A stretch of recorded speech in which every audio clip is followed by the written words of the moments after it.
Okay, so this is just a very brief video because I forgot some people on that list and otherwise. So I did notice that my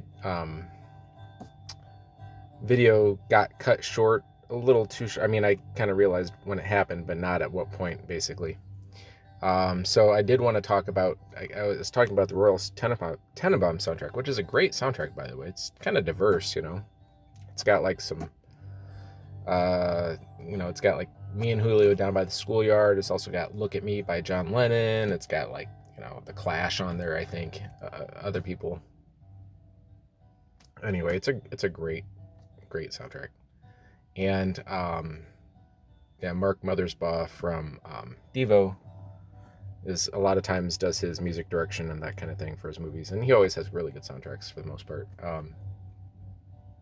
I've got a few of them. And what was I going to say? Oh, yeah. So Emmett Rhodes is somebody that I discovered through the Royal Tenenbaum soundtrack, and I love his music. He's not probably like one of my favorite artists, like top 5 or top 10 maybe, but man, his first album, you gotta listen to it. If you like the first McCartney album, I would say it's a lot more. It's really actually kind of better overall than the first McCartney album.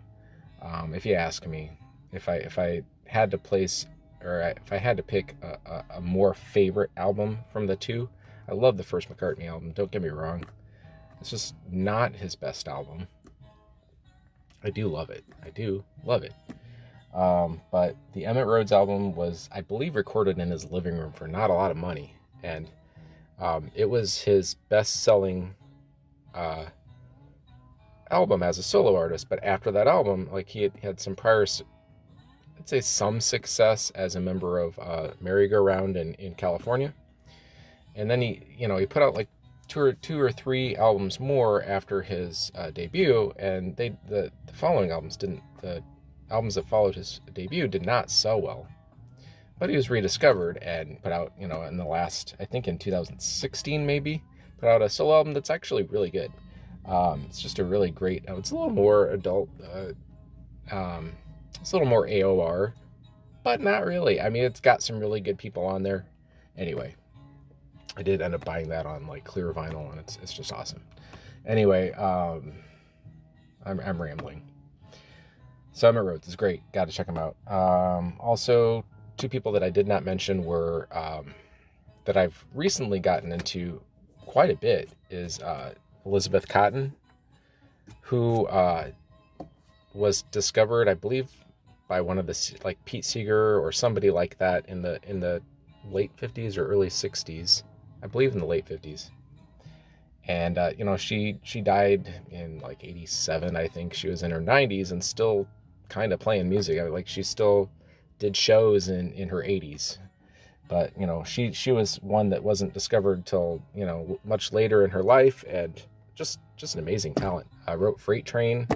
I mean, if you don't know Freight Train, it's like the tune that everybody knows how to play on guitar. So whatever. Freight Train, and then what was the other song that she did? Another really famous one. She wrote two very famous songs. Anyway, so yeah, she was a left-handed guitar player who played upside down and developed a style called cotton picking, which is great. Great name. Hence Elizabeth Cotten, which was her actual name. Cotten. Also, another person that I really enjoy is Mississippi John Hurt. I recently bought a biography of him, about him, which I have not read yet, but plan to. But I anything that's kind of a mixture of folk and blues to me is worth a listen. And those two artists I really love. I just love them. So anyway, that's all I'm going to say for now. Have a great day, everybody. Bye.